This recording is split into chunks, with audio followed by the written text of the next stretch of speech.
आज स्टूडेंट्स हम पढ़ने वाले हैं फर्स्ट लॉ ऑफ थर्मोडायनेमिक्स के बारे में, जो कि एक थर्मोडायनेमिक्स का बहुत बेसिक एंड फंडामेंटल प्रिंसिपल है, जिसको कहा जाता है फर्स्ट लॉ ऑफ थर्मोडायनेमिक्स। अब thermodynamics generally energy and work के बीच में जो रिलेशन होता है, इंटर कन्वर्जन होता है, उसको लेकर एक ब्रांच है केमिस्ट्री का। तो आज हम पढ़ते हैं first law of thermodynamics. First law of thermodynamics के अकॉर्डिंग मान लीजिए ये एक कोई सिस्टम है। For an example it is a gaseous system. इस सिस्टम की कुछ एनर्जी होगी। इस सिस्टम की जो टोटल एनर्जी होगी, मान लेते हैं इस सिस्टम की टोटल एनर्जी को मान लेते हैं इस सिस्टम का जो टोटल एनर्जी है वो है आपका U1। ठीक है। अब हम चाहते हैं कि सिस्टम का एनर्जी इंक्रीज़ हो जाए, तो हमने क्या करा, इस सिस्टम के ऊपर वर्क किया, W वर्क किया, वर्क डन। ध्यान से ध्यान देखिएगा, जब भी आप किसी सिस्टम के ऊपर वर्क करते हो तो work is a mode of transfer of energy. Work एक तरह से एनर्जी ट्रांसफ़र करने का एक जरिया है। तो वर्क से हमने इसमें कुछ एनर्जी ट्रांसफ़र करी और साथ में हमने सिस्टम के अंदर हीट से भी कुछ एनर्जी ट्रांसफ़र की। अब देखिए ध्यान से, आपने इस सिस्टम की जो इनिशियल टोटल एनर्जी थी वो थी U1। आपने वर्क के थ्रू इतनी एनर्जी ट्रांसफ़र करी और हीट के थ्रू इतनी एनर्जी ट्रांसफ़र करी। तो बताइए सिस्टम की फाइनल टोटल एनर्जी कितनी हो चुकी होगी। मान लेते हैं फाइनल टोटल एनर्जी बढ़कर U2 हो गई होगी, और U2 किसके इक्वल होगा, U2 is equal to initial energy, साथ में कितनी एनर्जी इसको एक्स्ट्रा मिली, वर्क से इतना एनर्जी मिला और हीट से इसको इतना एनर्जी मिला। अब थोड़ा इसे रीअरेंज कर लेते हैं। U2 is a final total energy which is called internal energy. किसी भी सिस्टम का जो टोटल एनर्जी होता है उसे इंटरनल एनर्जी कहा जाता है। थोड़ा सा रीअरेंज करेंगे, U2 minus U1 is equal to W plus Q। साथ में U2 माइनस U1 को आप लिख सकते हैं delta U which is a change in internal energy is equal to W plus Q। ये जो प्रिंसिपल है इसी कहा जाता है फर्स्ट लॉ ऑफ थर्मोडायनेमिक्स। इसको क्या बोलते हैं students, first law of thermodynamics. Short form है, शॉर्ट फॉर्म एब्रिविएशन है, इसे कहा जाता है फर्स्ट लॉ ऑफ थर्मोडायनेमिक्स। तो फर्स्ट लॉ ऑफ थर्मोडायनेमिक्स आपने देखा है यहाँ पे कुछ नहीं, केवल एनर्जी कंजर्वेशन है। ये एनर्जी कंजर्वेशन के ऊपर बेस्ड है first law of thermodynamics. Energy conservation, शुरू में इतना एनर्जी था, वर्क से आपने W एनर्जी दिया, हीट से आपने Q एनर्जी दिया, एंड देन टोटल एनर्जी में इंक्रीमेंट जो था वो डेल्टा U किसके इक्वल है, W प्लस Q के इक्वल है। ओके, तो this is first law of thermodynamics which is based on energy conservation. And what is conservation of energy, energy can neither be created nor be destroyed, it can only convert one form to another form. Okay, ये जो तीन quantities में relation है, in quantity के relation की help से हम बहुत सारी चीज़ें कैलकुलेट कर सकते हैं। मान लेते हैं ये आपने वर्क डन का फॉर्मूला आपको पता होगा, work done is equal to minus P external, external pressure multiply by change in volume. ठीक है, वर्क डन का ये फॉर्मूला होता है। आप वर्क डन यहाँ से निकाल लें, क्यों पता होगा तो आप चेंज इन इंटरनल एनर्जी निकाल पाएंगे। ध्यान रखना, किसी भी सिस्टम की एब्सोल्यूट एनर्जी डिफाइन नहीं होती, आप केवल इंटरनल एनर्जी में कितना इंक्रीमेंट हुआ डिक्रीमेंट हुआ ये निकाल सकते हैं। चलिए, डिफरेंट प्रोसेस में फर्स्ट लॉ ऑफ थर्मोडायनेमिक्स को लगा कर देखते हैं। हमारे पास जितनी भी तरह की डिफरेंट प्रोसेस होती है उन सब के अंदर इस रिलेशन को यूज़ करेंगे फर्स्ट लॉ ऑफ थर्मोडायनेमिक्स को। चलिए, कौन कौन सा रिलेशन होता है, सबसे पहले हम जो रिलेशन है उस रिलेशन को बोलते हैं आइसोथर्मल प्रोसेस। आइसोथर्मल प्रोसेस में फर्स्ट लॉ ऑफ थर्मोडायनेमिक्स लगाएंगे। सो आइसोथर्मल प्रोसेस, बताइए आइसोथर्मल प्रोसेस क्या होता है। आइसोथर्मल प्रोसेस एक ऐसा प्रोसेस है जिसके अंदर टेम्परेचर कांस्टेंट होता है। ध्यान रखिएगा, isothermal is a process in which constant temperature पे जितने भी प्रोसेस होती है उसको क्या बोला जाता है, आइसोथर्मल प्रोसेस। अगर टेम्परेचर कांस्टेंट होगा तो डेल्टा T या DT या चेंज इन टेम्परेचर कितना होगा स्टूडेंट, 0 होगा। अगर टेम्परेचर में चेंज नहीं हो रहा है तो ध्यान रखिए हमेशा ये जो इंटरनल एनर्जी होता है वो इंटरनल एनर्जी केवल टेम्परेचर का फंक्शन है। Internal energy is only a function of temperature. अगर टेम्परेचर में चेंज नहीं हो रहा है तो इंटरनल एनर्जी में चेंज कितना होगा स्टूडेंट, इंटरनल एनर्जी में change DU is equal to भी कितना होगा, 0 होगा। तो आइसोथर्मल प्रोसेस में ध्यान रखिएगा, आइसोथर्मल प्रोसेस में टेम्परेचर कांस्टेंट होता है। कांस्टेंट टेम्परेचर होगा तो इंटरनल एनर्जी में चेंज भी कितना होगा, 0। इसे फर्स्ट लॉ ऑफ थर्मोडायनेमिक्स में रख दें, यहाँ पे सब्स्टिट्यूट करें। First law of thermodynamics DU is equal to Q plus W। यहाँ पे DU कितना हो गया स्टूडेंट्स, 0। तो यहाँ पे Q इज इक्वल टू कितना आ जाएगा, Q is equal to minus W। ठीक है, तो आइसोथर्मल प्रोसेस में हमने फर्स्ट लॉ ऑफ थर्मोडायनेमिक्स लगाया। आइए और देखें हम यहाँ पे आइसो कोरिक प्रोसेस। आइसोकोरिक प्रोसेस ऐसे प्रोसेस होते हैं जिसमें पूरी प्रोसेस के दौरान वॉल्यूम कांस्टेंट रहता है। वॉल्यूम क्या रहता है students? Constant. Volume continuously constant बना रहता है। अगर वॉल्यूम कांस्टेंट होगा तो चेंज इन वॉल्यूम कितना होगा? चेंज इन वॉल्यूम होगा 0। अगर चेंज इन वॉल्यूम 0 होगा तो बताइए वर्क डन कितना निकलेगा वहाँ से? Work done is equal to minus P external into D V. अगर डी वी 0 हो जाएगा तो वर्क डन भी कितना होगा? 0। तो फर्स्ट लॉ ऑफ थर्मोडायनेमिक्स लगाएं, D U is equal to Q plus W. यहाँ पर W हो चुका है 0, W अगर 0 हो गया है मतलब D U is equal to कितना हो जाएगा स्टूडेंट्स? Q। अब ध्यान से देखना है यहाँ पे, ये जो दो क्वांटिटीज़ होती है, एक होता है हीट और एक होता है work. Heat and work both our path function. ये क्या होते हैं students? Path function. Heat, work and heat capacity, ये तीन चीज़ें जो होती है पाथ फंक्शन होती है। पाथ फंक्शन मीन्स ये होता है कि ये जो क्वांटिटीज़ होती है केवल पाथ पे डिपेंड करती है कि इसे एक पॉइंट से दूसरे पॉइंट तक ले जाने में जिस पाथ को सिलेक्ट किया गया उस पाथ के ऊपर डिपेंड करती है। ठीक है, अब यहाँ पे ध्यान से देखें, इंटरनल एनर्जी एक स्टेट फंक्शन है, ये पाथ फंक्शन है। अगर कोई पाथ फंक्शन स्टेट फंक्शन के इक्वल होगा इट मीन्स ये जो है, ये जो हीट है, ये हीट भी क्या बन जाएगा यहाँ पे? स्टेट फंक्शन बन जाएगा, क्योंकि इक्वलिटी यहाँ पे मेंटेन होगी। अगर ये क्वांटिटी किसी स्टेट फंक्शन के बराबर, इट मीन्स दैट ये जो हीट है जो कि कांस्टेंट वॉल्यूम की हीट है, इस कांस्टेंट वॉल्यूम की हीट को हम यहाँ पे क्या बोल सकते हैं? स्टेट फंक्शन बोल सकते हैं। ध्यान से सुनिएगा, हीट एक स्टेट फंक्शन नहीं होता है, बट कांस्टेंट वॉल्यूम की जो हीट होती है उसे क्या कहा जाता है? State function. देखो यहाँ से एक इंपॉर्टेंट रिलेशन निकल गया, कांस्टेंट वॉल्यूम पे जो हीट सप्लाई करते हैं which is equal to change in internal energy. ठीक है, आगे बढ़ते हैं। नेक्स्ट प्रोसेस है एडियाबैटिक प्रोसेस।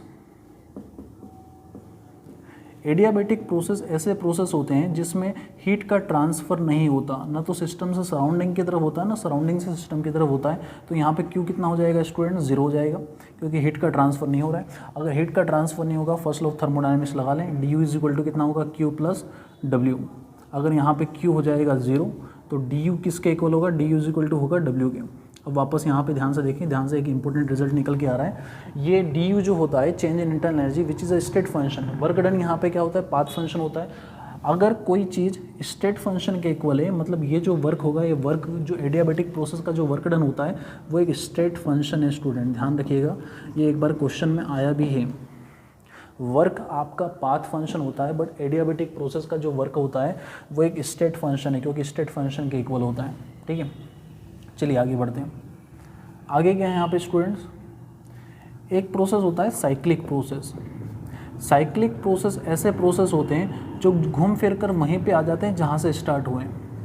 मतलब मान लेते हैं ये इनिशियल पॉइंट है, ये इनिशियल से फाइनल गए, फिर फाइनल से वापस इनिशियल पे आ गए। This is called cyclic process, जो घूम फिर के वहीं पे आ जाते हैं। और साइक्लिक प्रोसेस में ध्यान रखिएगा, जितने भी साइक्लिक प्रोसेस होते हैं, साइक्लिक प्रोसेस में जितने भी स्टेट फंक्शन होते हैं उनकी वैल्यू होती है 0। आपको मालूम है ये जो यहाँ पे इंटरनल एनर्जी जो चेंज होता है डी यू, एक स्टेट फंक्शन जो कि हो जाएगा 0। अगर डी यू 0 होगा यहाँ पे तो फर्स्ट लॉ ऑफ थर्मोडायनेमिक्स लगा लें, D U is equal to Q plus W. D U यहाँ पे हो चुका है 0, तो यहाँ पे क्यू इज इक्वल टू कितना आ जाएगा? Minus W. ठीक है, एक लास्ट प्रोसेस और होता है जिसे कहा जाता है आइसोबैरिक प्रोसेस। ठीक है, आइसोबैरिक प्रोसेस। आइसोबैरिक प्रोसेस ऐसा प्रोसेस होता है जिसमें प्रेशर कांस्टेंट होता है। इसमें जो प्रेशर होगा वो प्रेशर कांस्टेंट होगा। अगर प्रेशर कांस्टेंट होगा तो यहाँ पे कुछ भी चेंज नहीं होने वाला है, बस वर्क डन को आप उस फॉर्मूले से दे देंगे, work done is equal to minus P external into D V and first law thermodynamics लगा देंगे। मैंने ये प्रोसेस थे हमारे यहाँ। अब एक इंपॉर्टेंट नोट डाल के यहाँ पे लिखें, कई बार दिक्कत आती है बच्चों को। देखिए ध्यान से, मान लेते हैं ये एक आपका एक सिस्टम है। अब इस सिस्टम में मैं आपको 4 चीज़ें समझाना चाहता हूँ, ध्यान से देखें यहाँ पे। जब भी किसी सिस्टम के ऊपर वर्क करते हो तो work done on the system positive होता है, ध्यान रखिए। जब भी सिस्टम की एनर्जी बढ़ेगी इट मीन्स वो पॉजिटिव होगा। तो जब आप किसी सिस्टम के ऊपर वर्क करते हो W, इट मीन्स W से उस सिस्टम की एनर्जी बढ़ जाएगी, तो work done on the system positive होगा और work done by the system negative होगा। सिस्टम काम करेगा तो नेगेटिव होगा। अगर सिस्टम को आप हीट सप्लाई करेंगे तो heat gain by system positive होगा। अगर कोई सिस्टम अपने में से हीट निकालेगा तो हीट लॉस्ट बाय सिस्टम क्या होगा? नेगेटिव होगा। तो ये साइन ध्यान रखें, साइन इंपॉर्टेंट होते हैं। फर्स्ट लॉ ऑफ थर्मोडायनेमिक्स में सारी चीज़ें विद साइन रखी जाती हैं यहाँ पे। तो work done on the system positive, work done by the system negative, heat gain by the system positive, heat loss by the system क्या होगा, नेगेटिव होगा।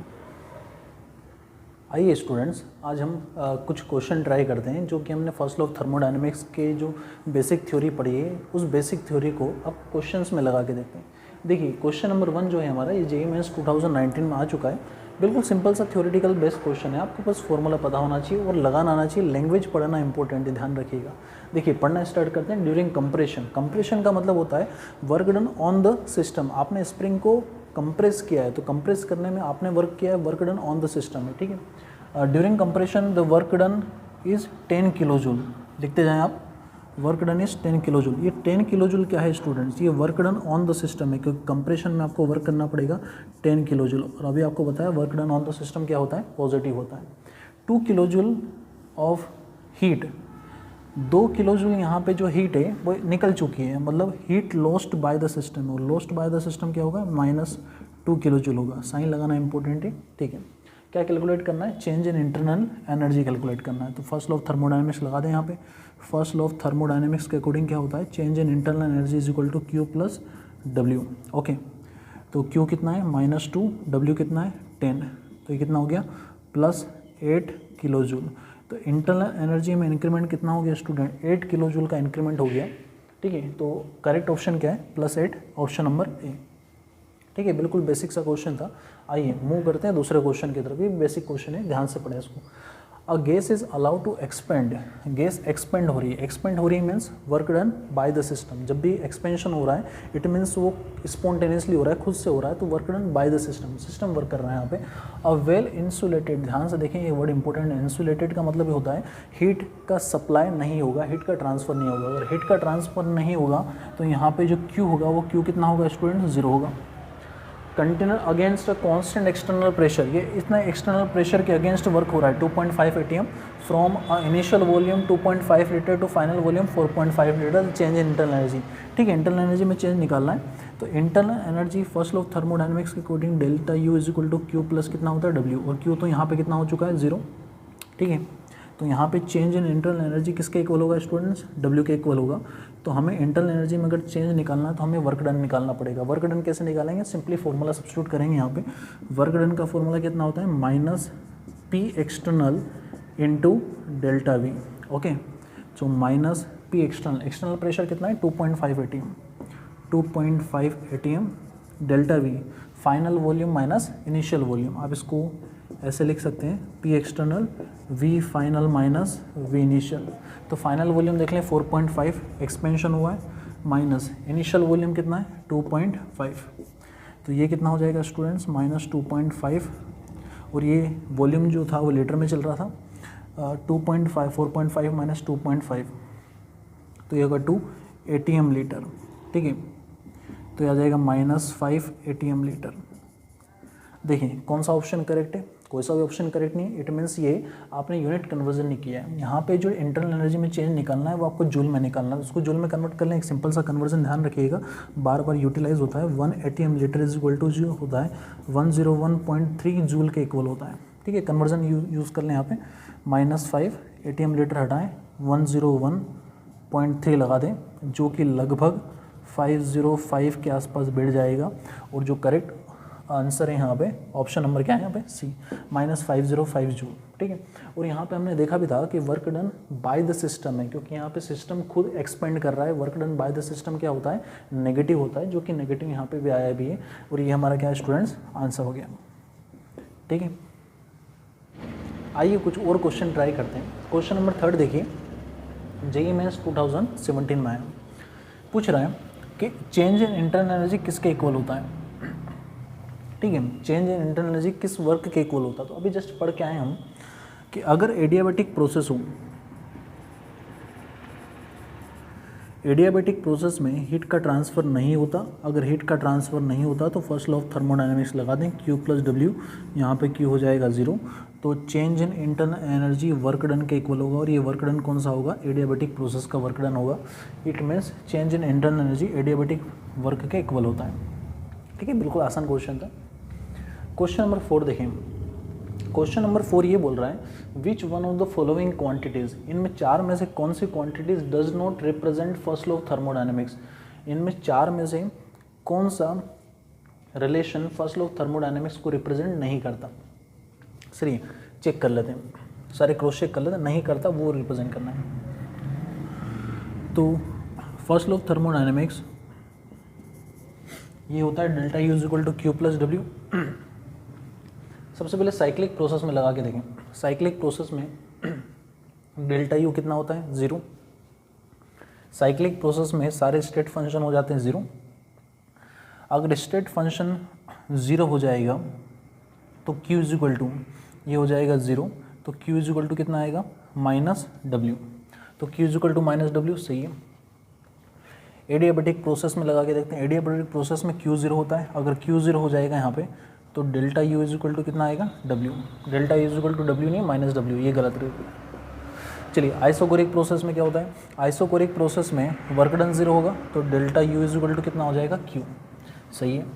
आइसोथर्मल प्रोसेस में डेल्टा u 0 होगा, q is equal to again minus w, सही है। तो not correct वाला बताना, नॉट करेक्ट मीन्स ये होगा ऑप्शन नंबर बी, ठीक है। माइनस डब्ल्यू नहीं आएगा यहाँ पे, क्या आएगा प्लस डब्ल्यू। ये क्वेश्चन भी स्टूडेंट्स जेईई मेंस 2019 में आ चुका है।